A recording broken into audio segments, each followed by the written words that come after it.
আসসালামু আলাইকুম রহমতুল্লাহি ওবরকাতুহু। সম্মানিত দর্শক, বাংলাদেশের সঙ্গে ভারতের কূটনৈতিক সম্পর্ক এখন চরম অবনতির মধ্যে রয়েছে। চরম অবিশ্বাস। বাংলাদেশ দিল্লিকে বিশ্বাস করতে পারছে না, ভারতকে বিশ্বাস করতে পারছে না, আর ভারত বাংলাদেশকে বিশ্বাস করতে পারছে না। এবং এই অবিশ্বাসের জায়গা থেকে পরস্পরের মধ্যে সম্পর্কটা এতটা খারাপ হয়ে গেছে, স্বাধীনতার পরে এই ধরনের অবস্থা আমি অন্তত কখনো দেখিনি। নাম্বার 1। নাম্বার 2 হলো যে আমাদের এই দেশে ভারত সেই স্বাধীনতার পর থেকেই একটা প্রভাব বিস্তার করে আসছে।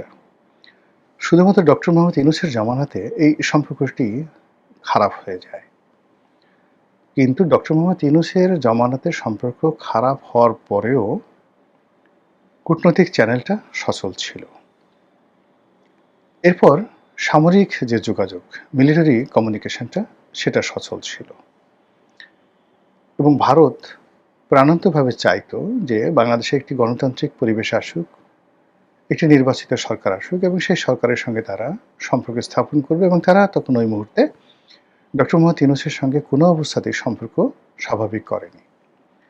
ফলে আজকের যে গণতন্ত্র, বিএনপির ক্ষমতা আসা, তারেক রহমান সাহেবের বাংলাদেশে ফিরে আসা, এর পেছনে ভারতের অন্তত 90%, 100% বলবো না, 90% কূটনৈতিক তৎপরতা, লজিস্টিক সাপোর্ট এবং যেটাকে বলে engineering, a huge political engineering, এই পলিটিক্যাল ইঞ্জিনিয়ারিং বিএনপির সঙ্গে ছিল। আর সেটা যদি না হতো, তাহলে ডক্টর মোহাম্মদ ইউনূস এবং তার সঙ্গে যেভাবে আমেরিকা ছিল, যেভাবে ইউরোপ ছিল, তাতে আগামী 10 বছরেও এদেশে নির্বাচন হতো না। যেভাবে আমেরিকা এবং ওয়েস্টার্ন কান্ট্রিগুলো, তুরস্ক এবং পাকিস্তান, ডক্টর মোহাম্মদ ইউনূসের উপরে তাদের আশীর্বাদ বজায় রেখেছিল, সেক্ষেত্রে নির্বাচন হলে শতভাগ এনসিপি এবং জামাতের নেতৃত্বে আসতো, যেটা নাসিরউদ্দিন পাটোয়ারি কক্সবাজার গিয়ে বলে আসছিলেন, এবং বিএনপি হতো থার্ড লার্জেস্ট পার্টি, 40 থেকে 50টি সিট পেত। That was the plan. সেই থার্ড, প্রথমত নির্বাচন হতো না, ডক্টর মোহাম্মদ ইউনূস আজীবনকালের জন্য ক্ষমতায় থাকতো, 5 বছর 5 বছর করে। আর দ্বিতীয়ত নির্বাচন যদি হতো, সেই নির্বাচনে জামাত এনসিপি আসতো, আইদার এনসিপি অথবা জামাত। এই যে একটা মাস্টার প্ল্যান, সেই মাস্টার প্ল্যানটাকে বুমেরাং করে দিয়ে ভেরি জাস্ট হাদি হত্যাকাণ্ডের পরে পুরো জিনিসটিকে উল্টে দিয়ে, সেটা ভারত হাদি হত্যাকাণ্ড ঘটিয়েছে না ঘটায়নি সেটা তদন্তের বিষয়, কিন্তু হাদি হত্যাকাণ্ড বাংলাদেশের রাজনীতিতে একটা টার্নিং পয়েন্ট। এই হত্যাকাণ্ডের মাধ্যমে একটি পক্ষ চেষ্টা করেছিল পুরো রাষ্ট্র ব্যবস্থা কুক্ষিগত করার জন্য। গণভবন তো আগেই শেষ, বঙ্গভবনের দখল নেওয়ার জন্য, তারপর একটি বিপ্লবী সরকার গঠন করার জন্য, ডেইলি স্টার, প্রথম আলো ভেঙে চুরে চুরমার করে দিয়ে টোটাল গণতন্ত্রের বা চতুর্থ স্তম্ভ বলতে যেটিকে বোঝায় সংবাদপত্র, এটিকে একেবারে বাকশালী কায়দায় নিয়ন্ত্রণ করে ডক্টর মোহাম্মদ ইউনূসের একটা একক কর্তৃত্ব প্রতিষ্ঠা করার যে চেষ্টাটি, সেই চেষ্টাটি নষ্ট হয়ে যায় হাদি হত্যাকাণ্ডের পরবর্তী ঘটনা দ্বারা। এখন হাদির যখন হত্যাকাণ্ড হলো, সেই হত্যাকাণ্ডের পরে দুই পক্ষই চেষ্টা করেছে এটার বেনিফিট নেওয়ার জন্য, কিন্তু এখানে ইন্ডিয়া জয়লাভ করেছে। ইন্ডিয়া জয়লাভ করেছে এবং তারা তখন এই ডক্টর মোহাম্মদ ইউনূস, জামাত, এনসিপি এদের ব্যাপারে শতভাগ রিভার্সে চলে আসছে, যে এখন এই মুহূর্তে মূলত বিএনপির সরকার দরকার। আর বিএনপি সরকার যেন ভোটের মাঠে শক্তিশালী হতে পারে, এজন্য তাদের হাতে যে রিজার্ভ ফোর্স রয়েছে আওয়ামী লীগ, সেই আওয়ামী লীগের শেখ হাসিনা থেকে শুরু করে তাদের প্রবাসী যত নেতা, তাদের মাধ্যমে সারা বাংলাদেশের আওয়ামী লীগের লোকদের কাছে মেসেজ দেওয়া হয়েছে কোনো অবস্থাতে যেন জামাত না আসতে পারে, বিএনপিকে ক্ষমতা আনতে হবে। এই কাজটি ভারত করেছে, এবং সেই ভারত এই কাজটি করার বিনিময়ে তারা চেয়েছে তারেক রহমান সাহেবের সঙ্গে একটা ভালো সম্পর্ক হোক, আর তাদের মিত্র আওয়ামী লীগ বাংলাদেশে রাজনীতি করার সুযোগ পাক, আর শেখ হাসিনার একটি সম্মানজনক পরিণতি হোক। মানে শেখ হাসিনাকে মাফ করতে হবে, তাকে আবার প্রধানমন্ত্রী বানাতে হবে, তাকে আবার রাজনীতি করতে দিতে হবে, এটা ভারতও চায় না। ভারত চাচ্ছে যে একটা সম্মানজনক এ রিজনেবল, রেসপেক্টেবল পলিটিক্যাল সলিউশন। যেই পলিটিক্যাল সলিউশনটা 111 এর সরকারের সঙ্গে, আওয়ামী লীগের সঙ্গে, বিএনপির সঙ্গে ভারত করে দিয়েছিল 2008 সনে। 2008 সনে যে বেগম জিয়া নির্বাচনে এসেছিলেন, ওনার তো ইচ্ছা ছিল না, তারপর তিনি বাধ্য এসেছিলেন। এর কারণ হলো পেছনে ভারতের একটা নেগোসিয়েশন ছিল। বেগম জিয়া জানতেন যে তাদেরকে ঠকানো হবে এবং খুব অল্প সিট দেওয়া হবে, তারপর তারা এসেছেন। এই কাজটি ভারত করেছে যে বাংলাদেশে একটা গণতান্ত্রিক পরিবেশ থাকুক। ঠিক সেই গণতান্ত্রিক পরিবেশটা যখন ইউনূস জমানাতে এসে এটা একটা তালিবানি রাষ্ট্র হতে যাচ্ছিল, এটি একটি জঙ্গি রাষ্ট্র হতে যাচ্ছিল, এটি একটি ইসলামিক এমিরেটস হতে যাচ্ছিল, এটি একটি ইখওয়ানে মুসলিম হতে যাচ্ছিল, ইত্যাদি নানা রকম একটা আইএস হতে যাচ্ছিল। ঠিক সেই জায়গা থেকে গণতন্ত্রের পথে ফিরে আনানোর জন্য তারা সবচেয়ে একমাত্র নির্ভরযোগ্য কালেকটিভ ওয়েতে বিএনপি যেন ক্ষমতায় আসে, সব লজিস্টিক জিনিসগুলো করেছে দিল্লি। এখন সেটা তারা আমাদেরকে বুঝিয়েছে, মানে আমরা যারা দর্শক আছি আমরা দেখেছি জয়শঙ্কর যেভাবে এসছেন, নরেন্দ্র মোদী যেভাবে তারেক রহমান সাহেবকে অভ্যর্থনা জানিয়েছেন, স্বাগতম জানিয়েছেন, দাওয়াত দিয়েছেন, এই জিনিসগুলো দিয়ে বোঝা যায় যে আসলে বিএনপি কী করেছে। শেখ হাসিনার বিভিন্ন বক্তব্য, এখন যেমন আওয়ামী লীগের সভানেত্রী, নিষিদ্ধ আওয়ামী লীগের সভানেত্রী বারবার ইসের বিরুদ্ধে বলছে, বিএনপির বিরুদ্ধে বা তারেক রহমান সাহেবের বিরুদ্ধে বলে, কিন্তু তিনি সেই উনি বাংলাদেশে আসার আগের থেকে অর্থাৎ 2025 সনের নভেম্বর মাস থেকে একেবারে 2026 সনের এপ্রিল পর্যন্ত কিন্তু বিএনপির বিরুদ্ধে কখনো বাজে কথা বলেননি। এবং তিনি চেয়েছেন যে বিএনপি রাষ্ট্র ক্ষমতা আসুক, একটা পলিটিক্যাল সলিউশন আসুক, একটা রিকনসিলিয়েশন আসুক। কিন্তু কি হলো, নানা কারণে, সেটা আমেরিকার কারণ হতে পারে, বিএনপির ভুলের কারণ হতে পারে, পাকিস্তানের আইএসআইয়ের চক্রান্ত হতে পারে, তুরস্কের কারণে হতে পারে, যে কোনো কারণে হোক না কেন ভারতের সঙ্গে বিএনপির সম্পর্কটা আগের মতো নেই। এবং সেই সম্পর্কটা আগের মতো তো নেই। এখানে যেটা হয়েছে, বাংলাদেশ নামক রাষ্ট্রের সাথে ভারত নামক রাষ্ট্রের যে ঐতিহাসিক টানাপোড়েন, সেই ঐতিহাসিক টানাপোড়েনের মধ্যে যেটাকে বলা হয় কোল্ড ওয়ার, সেই কোল্ড ওয়ারের সর্বোচ্চ জায়গাতে এখন বাংলাদেশ আছে। তারেক রহমান সাহেব ভারত যান নাই, না গিয়ে চীনে গেছেন। এই সিদ্ধান্তটা আসলে ভালো ছিল না। অথবা চীনে যাওয়ার আগে তিনি তৃতীয় একটি রাষ্ট্র মালয়েশিয়াতে গেছেন, জাস্ট এ ফর্মালিটিস, এটাও দরকার ছিল না। মূল ব্যাপার হলো যে আমি যার সঙ্গে ঘর করব, যাকে আমার প্রয়োজন, যার সঙ্গে আমার সব কিছু, তার ভিতর আমার এত পর্দা থাকবে কেন? আমি এত রাগ ঢাক করব কেন?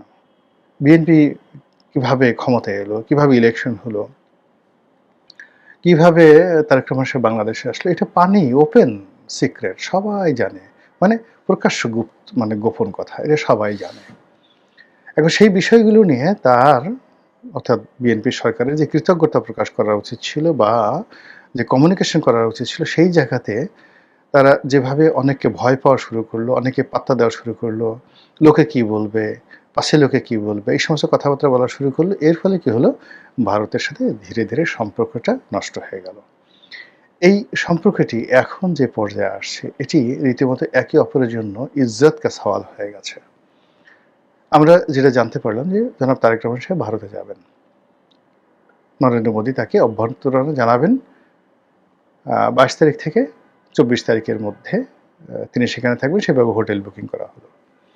পরবর্তীতে আবার সরকারের পক্ষ থেকে সেই শর্ত দেওয়া হলো, তারপর আবার সেই বুকিং ক্যান্সেল করা হলো। এরপর পর্দার আড়ালে আবার নানা রকম বক্তব্য এলো। এবং আজকে 19 তারিখে আমি এই ভিডিও করছি, আজকের দিনে উই ডোন্ট নো, আমরা জানি না যে আসলে এই দফাতে, মানে সেপ্টেম্বর মাসের আগে, এই আগস্ট মাসের মধ্যেই তারেক রহমান সাহেব আসলে দিল্লি যাবেন কি যাবেন না। দিল্লির পক্ষ থেকে বলা হচ্ছে, এখানে যিনি রাষ্ট্রদূত আছেন তিনি বলেছেন যে আপনি যান, কথা বলেন, আপনারা দুজন যদি বসেন, দুই নেতা বসেন, সমস্যা থাকবে না, সমস্যা সমাধান হয়ে যাবে। This is one. দিল্লির পক্ষ থেকে নানা রকম কথাবার্তা বলা হচ্ছে। আসুন, আর এখন না আসলে আগামী ১ বছরের মধ্যে সময় পাবেন না। তারপরে আবার আসেন, আপনাকে যথাযথ সম্মান দেওয়া হবে, মর্যাদা দেওয়া হবে। এই ধরনের কথাবার্তা বলা হচ্ছে। তারপর শেখ হাসিনা সম্পর্কে বা বিএনপির যে অন্য যে দাবি, সেই দাবি সম্পর্কে যে কথাগুলো বলা হচ্ছে, সব মিলিয়ে এখানে তৃতীয় পক্ষ, চতুর্থ পক্ষ, পঞ্চম পক্ষ ঢুকে গেছে। ভারতের সাবেক যারা মিলিটারি কর্তা রয়েছেন, রাষ্ট্রদূতরা রয়েছেন, তারা তো রেগে মেগে একদম অস্থির। তাদের বক্তব্য হলো, বাংলাদেশে এত সাহস হলো কি করে ভারতকে অপমান করে। ভারত যেখানে স্বপ্রণোদিত হয়ে দাওয়াত দিয়েছে, সেই দাওয়াত গ্রহণ না করে উল্টো সেই দাওয়াত রিফিউজ করা, এটা একটা ভয়ঙ্কর ব্যাপার। কোনো একটা দেশে যাওয়ার আগে সেই দেশকে শর্ত দেওয়া যে আমাকে এটা দাও, তারপরে আমি যাব। এটা আসলে কূটনৈতিক ভব্যতা বা সভ্যতার মধ্যে পড়ে না। কোনো অবস্থাতে এটা ডিপ্লোম্যাটিক প্রোটোকলের মধ্যে পড়ে না। বাংলাদেশে এখন যারা পররাষ্ট্র মন্ত্রণালয় চালাচ্ছেন, তারা কোন বুদ্ধিতে, কার ইশারায়, কেন এই কাজগুলো করছেন, ইটস এ মিলিয়ন ডলার প্রশ্ন। এবং এই কাজটি খলিলুর রহমান করছেন না, অন্য কেউ করছেন না, স্বয়ং তারেক রহমান সাহেব করছেন। কিন্তু এরকম নজির হয় না যে আমি তোমাদের দেশে যাব, যাওয়ার আগে আমাকে বলো যে আমার এই জিনিসগুলো তুমি দেবে কিনা। এই ডিপ্লোম্যাসি আমি দেখি নাই কখনো। আর নর্মালি এই ধরনের শর্ত সাধারণত শক্তিশালী এরা দিয়ে থাকে।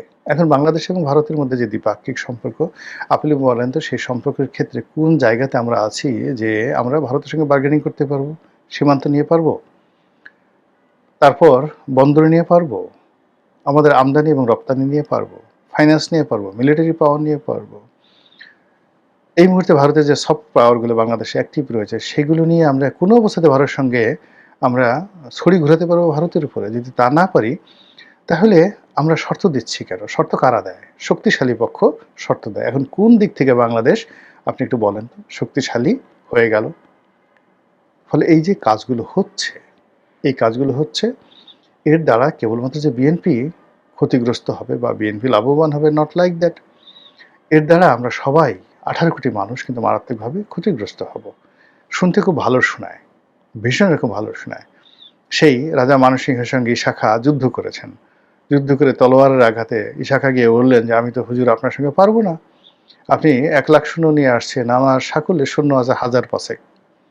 আমি সোনারগাঁয়ের জমিদার, জঙ্গলবাড়ি, ময়মনসিংহের জঙ্গলবাড়িতে আমার কিছু জমিদারি আছে। আর আপনি সমস্ত ভারতবর্ষের 50 লাখ বর্গ কিলোমিটারের অধিকর্তা, এবং সেই অধিকর্তার সম্রাট আকবরের প্রধান সেনাপতি রাজা মানসিংহ। আপনি আসছেন, আপনার সঙ্গে পারবো না। তবে আমি যেহেতু রাজপুত হিন্দু মানুষ, আগে ছিল মুসলমান হয়েছি, আমার বীরের রক্ত, আমি মরে যেতে চাই, আপনার সঙ্গে আমি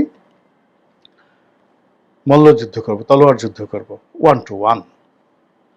তো সেই 1 to 1 যুদ্ধ হলো, এবং ইশাখার তলোয়ারের আঘাতে মানসিংহের তলোয়ারই ভেঙে গেল। আমরা সেই গল্প ছোটকালে পড়েছি। এখন আমরা সবাইকে চিন্তা করলাম যে আল্লাহ, এত বোকার বোকা, এই তলোয়ার ভেঙে গেল, তারপর সে কেন ইশাখাকে মেরে ফেললো না, ইশাখা কেন মানসিংহকে মেরে ফেললো না, ইত্যাদি ইত্যাদি ঘটনা। আবার পরবর্তীতে একটু বড় হওয়ার পরে চিন্তা করলাম যে মানসিংহকে এইভাবে সে পরাজিত করার পরেও কেন সে মানে মুঘল রাজ দরবারে মাথা অবনত করে আনুগত্য প্রকাশ করার জন্য সম্রাট আকবরের কাছে গিয়ে আত্মসমর্পণ করলো। এটা আমরা বুঝতে পারিনি। This is Delhi, this is politics. অনেক কথা বলা যায়, অনেক কাহিনী বানানো যায়, অনেক গল্প বলা যায়, গল্প পড়া যায়, সিনেমা নাটক বানানো যায়। কিন্তু রাজনীতিতে যদি টিকে থাকতে হয়, তাহলে সমপর্যায়ের শক্তি লাগবে। 5000 বছর ইতিহাসে এখানে ফিরোজ শাহী বংশ ছিল, ফখরুদ্দিন মুবারক শাহ ছিল, ইলিয়াস শাহী বংশ ছিল, এখানে একডালা দুর্গ ছিল, বিখ্যাত একডালা দুর্গ ছিল। তো এই বাংলায় বসে গিয়াসউদ্দিন বলবনের সাথে যুদ্ধ করা হয়েছে, এই বাংলায় বসে ফিরোজ শাহ তুগলকের সঙ্গে যুদ্ধ করা হয়েছে। কিন্তু পরিণতি কি হয়েছে? নির্বংশ হয়ে যেতে হয়েছে। এই বাংলায় বসে 12 ভূঁইয়ারা বিদ্রোহ করেছে সম্রাট আকবরের বিরুদ্ধে। পরিণতি কি হয়েছে? এই বিষয়গুলো বুঝতে হবে, জানতে হবে। সুলতানি আমলে কি হয়েছে, মুঘল আমলে কি হয়েছে, এমনকি সেই যে প্রাচীন যুগে মহাভারতের যুগে তখনও বাংলা বিদ্রোহ করেছিল। তখন কি হয়েছে? এই যুগে এসে তার ব্যতিক্রম কেন হবে? কিভাবে হবে? সেটা ইতিহাসের আলোকে যদি না বুঝে অযথা আনন্দ করেন, অযথা ফুর্তি করেন, তাহলে সমস্ত দেশকে বিপদের মধ্যে ফেলে দেবেন। মহান আল্লাহ আমাদের সবাইকে হেদায়েত দান করুন এবং হেফাজত করুন। আসসালামু আলাইকুম ওয়া রাহমাতুল্লাহি ওয়া বারাকাতুহু।